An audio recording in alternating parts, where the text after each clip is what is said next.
সামৰি কালিৰ পৰা বতৰটো অকণমান বেয়া আৰু আজিও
মই কল পচলা আনিছিলো, তাৰপিছত লাই শাক আনিছিলো, তাৰপিছত আঠিয়া কল আৰু এয়া নেমু আনিছিলো, তাৰপিছত এয়া আনিছিলো তামোল।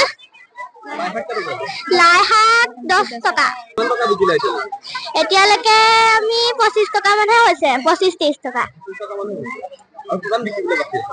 আৰু আছে আৰু এইবোৰ গোটেই গাল আছে। অসম শিশু শিক্ষা সমিতি বিদ্যাভাৰতীৰ অন্তৰ্গত অসমত যিমানখিনি শংকৰদেৱ শিশু নিকেতন আছে, এই নিকেতনবোৰক ব্যৱহাৰিক শিক্ষা প্ৰদান কৰিবৰ কাৰণে নিৰ্দেশনা আহে মাজে মাজে।